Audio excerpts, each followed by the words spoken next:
तो आज हम जिस मूवी को एक्सप्लेन करने वाले हैं ये मूवी है बॉलीवुड की। जी हाँ, आप लोग सोच रहे होंगे कि मैं कब से बॉलीवुड की मूवी एक्सप्लेन करने लगा। तो यार ऐसा है कि कमल कीचड़ में ही खिलता है। तो आज की मूवी भी थोड़ी बहुत ऐसी है, मतलब अच्छी स्टोरी है, सस्पेंस है, थ्रिलर है, ड्रामा है, रोमांस है, बोले तो पैसा वसूल मूवी। तो बिना समय गवाए डायरेक्ट करते हैं इस मूवी को स्टार्ट। तो मूवी स्टार्ट होती है काफी बड़े रॉयल पैलेस से, जहाँ पर एक छोटी सी लड़की एक बिल्ली को ढूंढ रही होती है और इस बिल्ली का नाम होता है हरिया। वो सबसे पहले इस आदमी से पूछती है, जिसको पता नहीं क्या अजीब तरीके का दर्द हो रहा था कि क्या मजा आ रहा था। तो सबसे पहले हम इस आदमी के बारे में जान लेते हैं। तो इस आदमी का नाम होता है लियो। और लियो ये जो अजीब अजीब सी शक्ल बना रहा है, ये उसको दर्द नहीं हो रहा, उसको मजा आ रहा है, क्योंकि लियो के नीचे कोई खूबसूरत सी महिला उसको बीजे का सुख प्रदान कर रही है। हमेशा की तरह अगर आपको बीजे का मतलब नहीं मालूम तो कमेंट में आप पूछ सकते हैं। हमारी समझदार और काफी ज्यादा पहुंची हुई जनता आपको रिप्लाई दे देगी। अभी लड़की ढूंढते हुए एक और आदमी के पास जाती है और ये आदमी यहाँ पर अपनी नाक से नवरत्न के पाउडर जैसी कोई चीज अंदर ले रहा होता है। खैर ये लड़की तो बिल्ली को ढूंढ रही थी, लेकिन ये रॉयल पैलेस में थी आज काफी बड़ी पार्टी, और इस पार्टी में एक क्लब है जिसमें काफी सारे मेंबर्स हैं। धीरे धीरे करके हम सबसे मिलेंगे। देखो अब इस मूवी के अंदर ना बहुत सारे कैरेक्टर हैं, तो तुम लोग मेरी तरह शायद कंफ्यूज हो जाओ कि इसका नाम क्या है, इसका क्या इस मूवी के अंदर रोल है। तो मैं इसलिए तुमको बड़े आराम से समझाऊंगा इस मूवी की कहानी को। तो जो नवरत्न का पाउडर अंदर ले रहा था उसका नाम था यश। तो यश की यही समस्या है कि यश उड़ता पंजाब का शाहिद कपूर है, यानी कि हमारी लैंग्वेज में जिनको हम लोग कहते हैं चरसी, नशेड़ी, कंचेड़ी, उस टाइप का आदमी। और अब इसके बाद हम लोग मिलेंगे इस किंग से, जिसको हम बुलाएंगे राजा साहब। राजा साहब जो कि दिखने में तो राजा की तरह है, पर हरकतें भाई साहब की भिखारियों की तरह। इनके आसपास जो भी वेटर या कोई छोटा मोटा आदमी आता है ये उसको टिप देते हैं। अब आप लोग सोच रहे होंगे यार टिप देता है इसका मतलब रईस आदमी होगा। नहीं भाई साहब, ये सर जी लोगों को 10 रुपए, 20 रुपए, 30 रुपए और अगर ज्यादा खुश होगा तो 50 रुपए इतनी बड़ी टिप देते हैं। और जाहिर सी बात है इतनी बड़ी टिप यहाँ के नौकर लोग भी लेने से पहले सोचते हैं। यहाँ पर एक और आदमी आता है जिसको हम बुलाएंगे वकील। तभी यहाँ पर एंट्री होती है एक हीरोइन जैसी पर्सनैलिटी वाली महिला की। ये महिला सच में हीरोइन होती है। इन मैडम जी का नाम होता है शहनाज।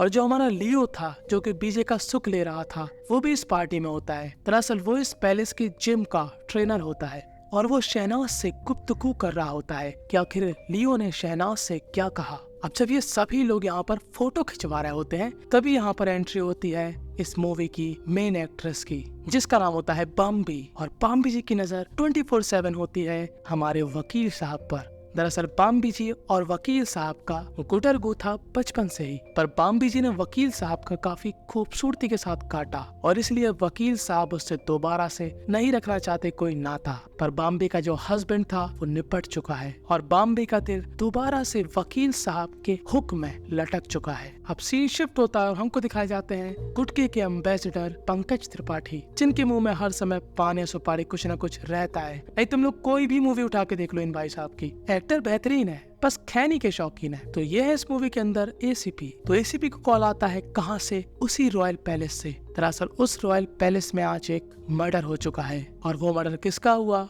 लियो का, इस पैलेस के जिम के अंदर। और अभी लोग चेक करते हैं इस जिम की सीसीटीवी कैमरे की फुटेज, जहाँ पर ये लोग क्या देखते हैं कि जो लियो था वो एक प्रोटीन की बोतल लिया करता था जो कि ब्लू कलर की थी, जिसको ये आदमी रख के गया था। और इस आदमी की बोतल रखने के बाद इस जिम के अंदर जितने भी कैमरे थे उन कैमरास के सामने गुब्बारे आ गए। एसीपी कहता है कैमरामैन से, भाई साहब जब यहाँ पर कोई सामने गुब्बारे लगा रहा था तब आप क्या अपनी चाम उतार रहे थे? तो कैमरामैन यहाँ पर शर्मिंदा हो जाता है, क्योंकि कैमरामैन उस समय लगा होगा अपनी भाई सेटिंग से बात करने। तो देखो अब एसीपी यहाँ पर सबसे सवाल जवाब करता है। अब जो हमारा एसीपी था ना वो एकदम कूल माइंड का बंदा था, मतलब ये बंदा एकदम रूड होकर नहीं पूछेगा, आराम से सॉफ्टली पूछेगा। अब उसका रीजन कुछ भी हो सकता है, क्या पता सामने वाले रिच है इसलिए पुलिस इतनी आराम से बात कर रही है, क्योंकि वैसे पुलिस गरीबों से तो खैर कुछ बोलूंगा तो दंगे हो जाएंगे। यहाँ पर एक और महिला होती है जिसको हम बुलाएंगे मूर्तिकार, क्योंकि ये मूर्तियां बनाती हैं और इनकी मूर्तियां इतनी खूबसूरत होती हैं कि जिस भी इंसान की ये मूर्ति बना दे,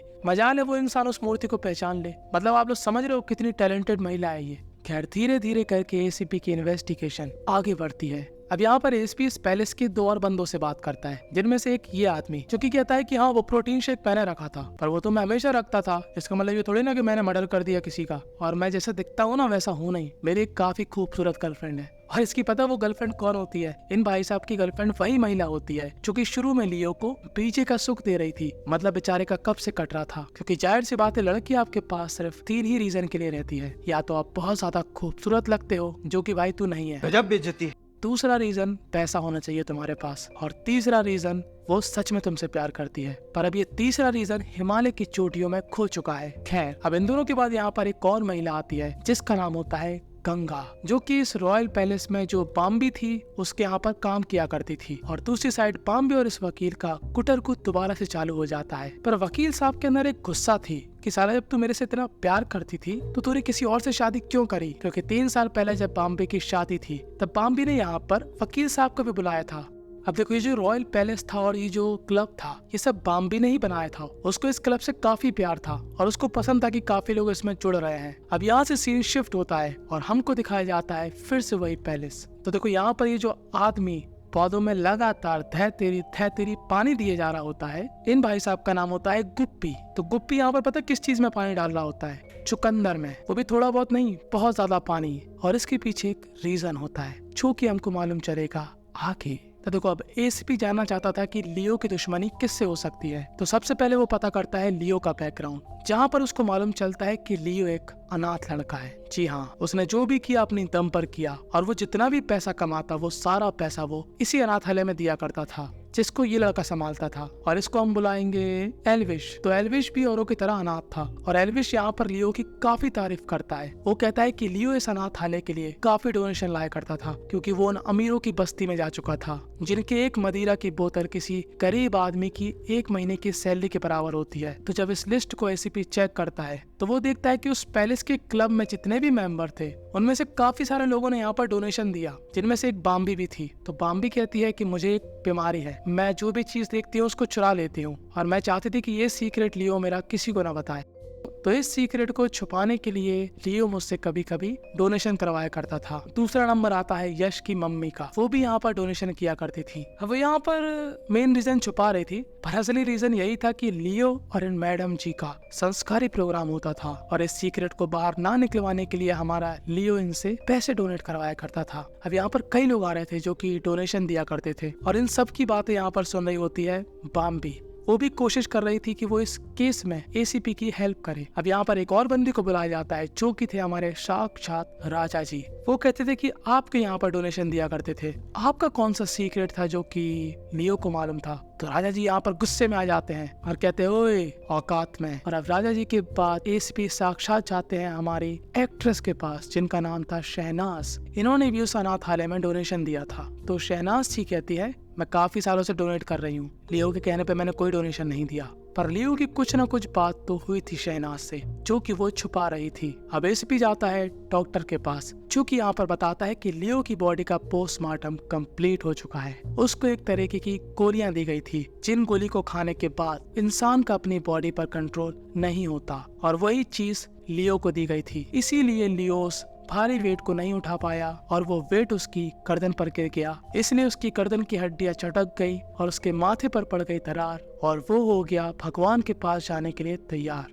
खैर, एक तरफ यहाँ पर एसीपी लगा हुआ था इस केस को सॉल्व करने के लिए, वहीं दूसरी तरफ बाम्बे और ये वकील साहब ये दोनों भी लगे हुए थे इस केस को सॉल्व करने के लिए। ये एसीपी से पहले ही वो सबूत ढूंढना चाहते थे जो कि इस मर्डर की मिस्ट्री को सुलझा दे, और इसलिए वकील साहब और एसीपी की मुलाकात होती रहती है। तभी एसीपी साहब एक बात नोटिस करते हैं कि वकील साहब की गाड़ी में एक डेंट पड़ा हुआ है। खैर, ये चीज आगे काम आएगी। अब यहाँ से सीन शिफ्ट होता है और अगले दिन एसीपी उसी पैलेस में जाते हैं जहाँ पर वो गुप्पी जी को समझाते हैं कि गुप्पी जी चुकंदर के पौधों में सादा पानी नहीं डालते वरना चुकंदर का स्वाद खराब हो जाएगा। पर गुप्पी जी किर किस्म के आदमी थे, वो कुछ भी आए बाएं बकते थे। कि तभी यहाँ पर यश जो कि गुप्पी जी पर पता नहीं कौन सी बात में एकदम से भड़क जाता है और कहता है जा अंदर, और गुप्पी जी को यहाँ पर समझाने आती है बाम्बी।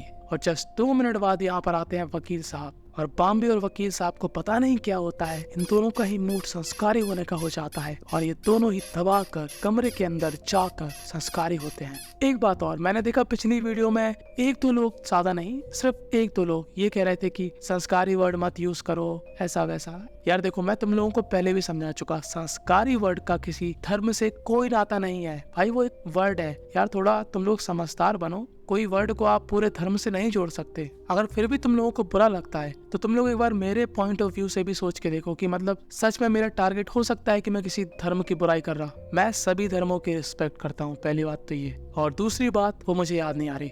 खैर, जब इस दिन में स्टार्ट हुई पार्टी को शाम हो जाती है तभी यहाँ पर एक गोली चलने की आवाज आती है और हम लोगों के साथ साथ ये सभी लोग क्या देखते हैं कि यहाँ पर गुप्पी जी का किसी ने राम नाम सत्य कर दिया और जिस गन से उनका राम नाम सत्य किया गया था वो गन रहा करती थी राजा जी के पास। और अब एसीपी फिर से अगले दिन सभी लोगों से सवाल पूछता है जो भी उसके शक के दायरे में आ रहे थे। और दूसरी तरफ हमारे वकील साहब और बाम्बी जी जिनके बीच में फिर से झगड़ा हो जाता है और एसीपी को मालूम चल जाता है कि हमारे वकील साहब का दिल टूट चुका है। तो वकील साहब के घर जाते हैं उनको समझाने कि ये सब छोटी मोटी बातें, इन सब बातों को सीरियस नहीं लेते। और आज वकील साहब की माता जी ने बनाई थी चुकंदर की सब्जी। जी भाई, मैंने पहली बार सुना है कि चुकंदर की भी सब्जी होती है। खैर, अमीर लोग कुछ भी कर सकते हैं। अब यहाँ पर चुकंदर की सब्जी काफी अच्छी बनी थी, जिसका रीजन वकील साहब की माता जी बताती है क्योंकि मैं अपने चुकंदर में कम पानी डालती हूँ जब उनको उगाती हूँ। गुप्पी जी की तरह नहीं, पूरी टंकी उड़ेल दी। और ये बात सुनकर एसीपी को कुछ अजीब लगता है कि यार गुप्पी जी हर समय बस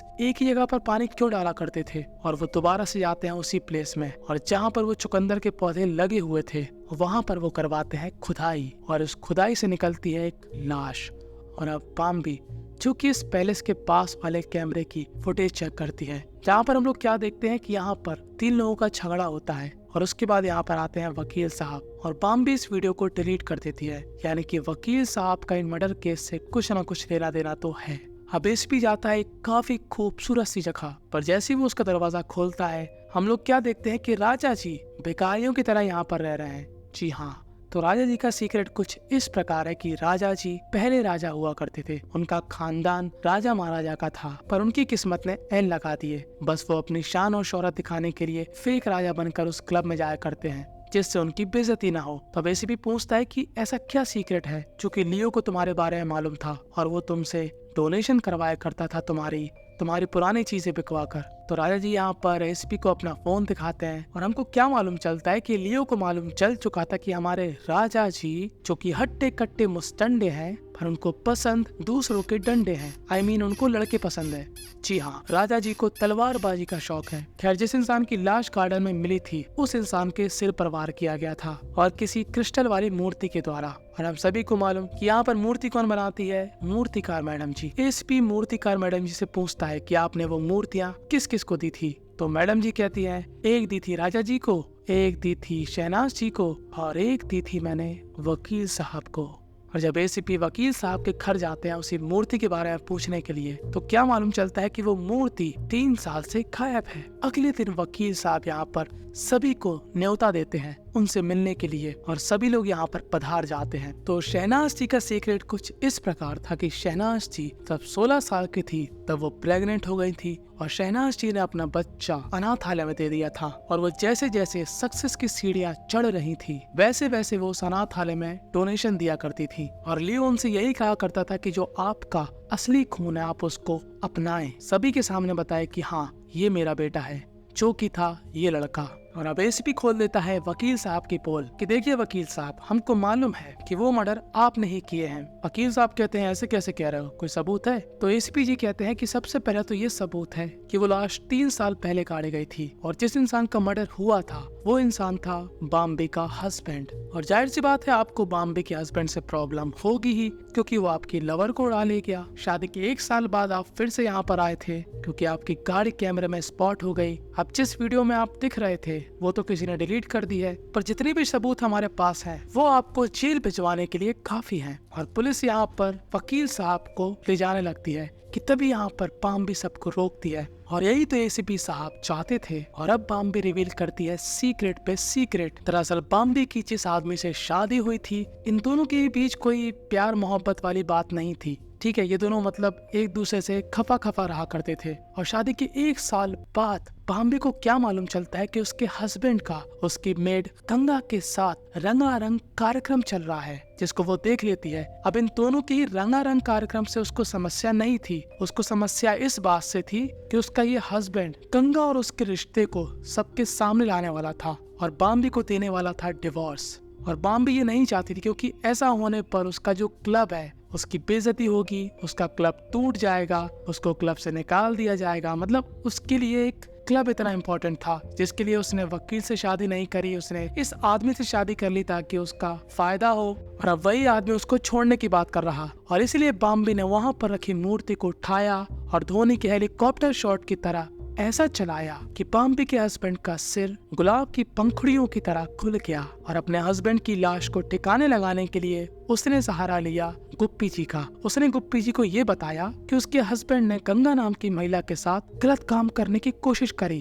तो गुप्पी जी की इंसानियत जाग गई कि ये तो नीच इंसान है, इसके साथ तो यही होना चाहिए था। पर गुप्पी जी तो गुप्पी जी ठहरे। गुप्पी साहब ने 1-2 पैक लगाए लियो साहब के साथ और अपने पूरे सीक्रेट बक दिए। इसीलिए लियो बाम्बी को ब्लैकमेल किया करता था और बाम्बी को लियो को भी रास्ते से हटाना पड़ा। और अब ये सीक्रेट किसी और को न मालूम चल जाए, इसीलिए मजबूरन बाम्बी को गुप्पी भाई साहब को भी लियो के पास पहुंचाना पड़ा। और एसपी को पहले से ही मालूम था कि इन सभी कांड के पीछे कहीं न कहीं बाम्बी है, क्योंकि वो हर समय एसीपी के आसपास मंडराया करती थी। और अपना ये सीक्रेट बाम्बी ने इसलिए रिवील किया क्योंकि वो सच में वकील से प्यार करती थी और वो नहीं चाहती थी कि उसकी वजह से इस वकील की लाइफ के एंड लग जाए। और बस यहीं पर ये मूवी थी एंड हो जाती है।